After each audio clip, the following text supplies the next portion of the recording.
You will fall into one of three categories. The first is a group of people that should have been doing this for ages. The second is you're in a position where you should now take this leap of faith and do this. And the third is someone that you're not quite there yet, but this is something for you to aspire to. In this podcast, I'm going to take you through the Don't Work December blueprint to explain to you why you should not be working a single day in the month of December and how this can take you, your personal life, and your business to the next level. Wherever you are on your journey, this is something you can action or be inspired about. And I'm going to take you through this blueprint step by step.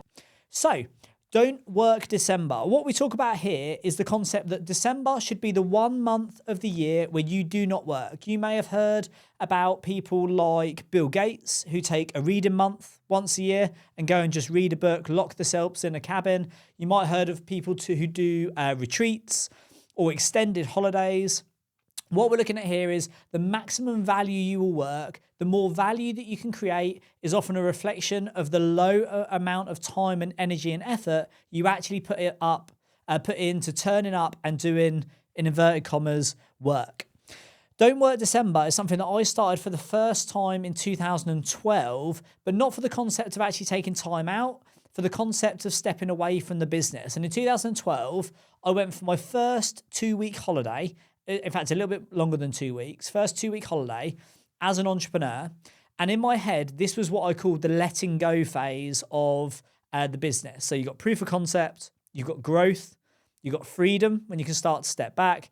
And then you've got actually the acid test of release of if you leave your business for a fortnight, can it actually run without you? And in 2012, I did that with PPN UK for the first time. It was a bit of a test for them to see where it was. And that was a great experience. And then later on in my career, Adam Goff introduced me to this in about 2018, where he, as an entrepreneur, since being in his teenage years, has never worked December. So his rule is December, he's off. He might cross the Atlantic. He might go on holiday. He might do some traveling. He might stay at home and just chill out and relax. But he introduced this to me and I thought, you know what, that's fantastic. So what I did in 2020 was I did my first Don't Work December, and I took the whole of December off, and it was game changing. It was fantastic. And there's lots of reasons why I would recommend you to do this. As I said in the intro, this might be something that you listen to and think, do you know what? I should have done this a decade ago. In which case, great. Grab it by the horns. You've got 8 weeks to prepare for it, and then you can take December off. Some of you will be listening to it and think, do you know what? I don't know if I'm quite there yet, but I think I probably am. And you might do it this year for the first time, and you're just about ready for it. Or maybe it's something you do a week or 2 weeks this year and then a month off next year. And then finally, there'll be those of you that are listening that it's just not realistic. You know, you're running your business, you're working 7 days a week. If you have a day off, the whole thing implodes. This isn't for you, but it's something for you to be inspired by. So why do this? Well, the first thing is, as an entrepreneur, you deserve it. And one of the biggest shortcomings we see with entrepreneurs, myself included, is we don't take enough holidays. We leave it too long. We take a week off because we think we don't deserve a holiday. We think we'd be better off if we stayed in the business. And actually, all it takes is a long weekend or a week off, and you come back with new ideas, you come back energized, you come back driven, and you think, why on earth did I leave it so long? The reality is you probably deserve December off. And the reality is December isn't necessarily taking 4 weeks off, because if you were to actually add up the working days in December, there's very few. And also, if you think about what December is, it's a very broken month.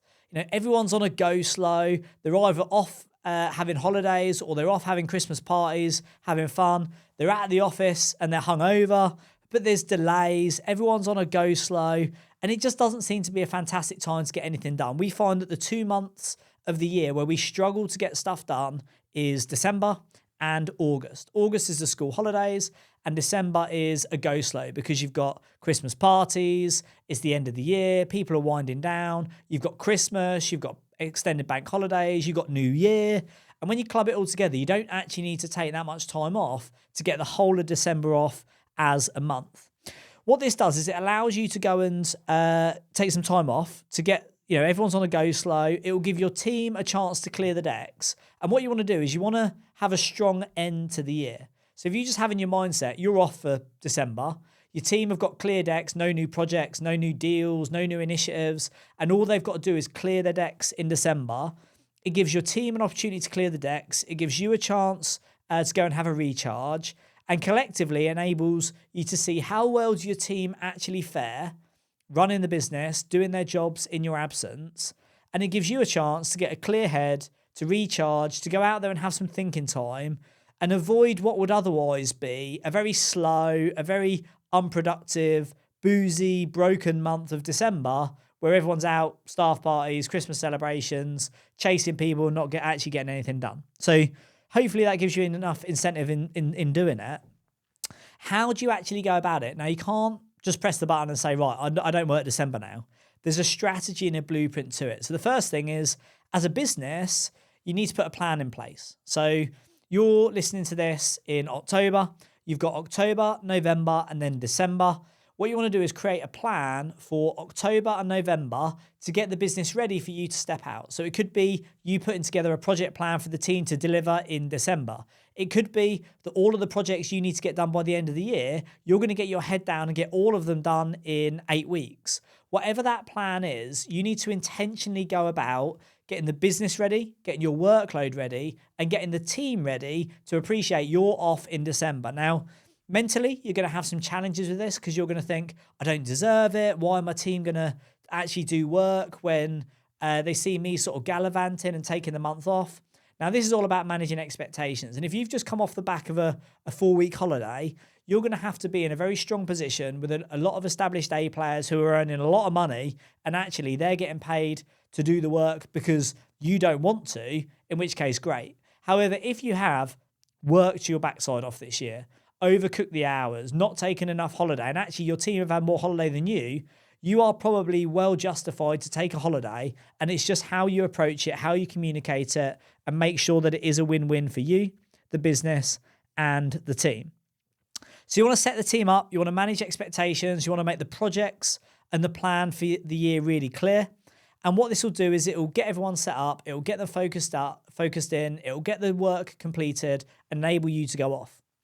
Personally, you need to make some planning because it's really important that you make the most of this. If you're seriously going to take December off, you want to be looking at long haul holidays, Thailand, Dubai, Bali, wherever you can go and get some sun off the grid and make the most of it. What are the books that you want to read? What are the articles you want to write? What's the book you want to write? What are the projects you want to create? What's all this creative stuff you want to do when you're off? Or maybe it's just having relaxation. And if you're having relaxation, how are you going to do that? Is it weekends away? Is it visiting friends? Is it visiting family? Is it walks, going in the gym, going on a fitness retreat or a challenge or whatever? How are you going to make the most of this time? Is it off the grid to relax, recharge? Is it a reading week or a reading fortnight where actually you want to get creative and strategic, reflect on the year and plan the next year? What are you doing? Why are you doing it? And how do you make the most of it? And you have to be proactive in planning with this. If you roll into the 1st of December and you're just off, you will either not make the most of it, or you will slip into bad habits. Not training, overeating, going down the pub, not sitting around the house, watching Netflix, getting lazy. That's not the aim of the game. Don't work December is a value add, not an excuse to go on a Christmas eat and drink bender for 4 weeks. So yeah, do get planning. Don't sit around the house getting bored. It's rubbish weather. You're stuck in the house, beer, food, Netflix. You might as well go to work if you're going to do all that stuff. And then finally, what we're going to do is you want to take action. So are you in a position to take December off this year? Like, just think to yourself now, are you actually in a position to take December off? And that might sound like a month, which sounds daunting. But if you actually worked it out, it's probably like 2 weeks, which is probably more than you're entitled to. And having that clear space will get you away from the business, give you opportunity to get a clear head, give your team an opportunity to end the year strong, clear decks, all projects finished, not coming screeching, exhausted, burnt out into Christmas. If you are in that position that you deserve it, you can do it, then you want to take it. So I absolutely am in a position to take December off this year because I am, because I've put myself in that position. Whereas last year, I absolutely couldn't. I had 2 weeks off. I went to Jamaica. It was fantastic, but I couldn't take the whole month off because I had other projects to do. I had deals completing. I had companies I was exiting. It just wasn't suitable. Equally, I've got some people in my team. So for example, Adam, who's always taken December off, is now running the show at Property Entrepreneur. Even taking a week off for him at the minute would be a challenge. Obviously, it's a requirement. Time off is a requirement, not a luxury, but it's just not suitable for him to take a month off. And he doesn't want to take a month off because he's in a different space. So are you in a place where you can? And if you are in a space where you can, do you actually want to? That's a big question to do. If you are going to do that and you want to take action, what do you need to do? What do you need to do through October and November to enable you to close your laptop and head off for a month from the 1st of December, not come back till the 2nd or 3rd of January? What do you need to do between now and then? So make a list. What are the projects you need to complete? What's the plan you need to set up with the team? Who's going to run the show? What things have got to be delivered? What stuff's got to get out the door? What are your team going to do when you're not here? You have to build a whole project and a plan around it. And then finally and this is one thing Adam shared with me, is if you want to take December off, you've got to take a big run up to it. So October and November, basically you're doing 3 months work in 2 months. That's basically what it is. You'll be more proactive, more productive, get stuff out the door. You've got to take a run up to it. And also you've got to go into it with the mindset of understanding that things will go wrong. You've got to go into it with the understanding that when you come back, mistakes will have been made. Costs that perhaps shouldn't have been incurred have been incurred. It's just part of doing business. If you're going to leave the business to your own devices for a month, you've just got to appreciate there will be things that go wrong. There will be mistakes that cost money, and it's just the cost of doing business. If you want to have a month off, it is what it is. De-risk it as much as you can on the way in, but don't be surprised when you come back that there's a couple of things that haven't progressed in your absence or have cost you money where you could have saved it. That's just the cost of doing business, and it's the price you pay for having a month off. So have a think about that. Where are you? Can you take December off? If you are, what do you need to do? And go out and give it a spin. When I did it, and I will do it again this year, it was an absolute game changer. It makes it all worthwhile. And I came back in January, recharged, refueled, motivated, some new ideas. I added more value to the business in a month off than I would have done in a week being burnt out just by going and taking December off. So don't work December. Set it as a rule. Have some fun. And I wish those of you that do it this year, I wish you the best of luck in preparation and have a fantastic month off through December. Success and failure with all this stuff are very predictable. And if you're in the space to be able to have that opportunity, go out there, take action, and don't waste another month without it.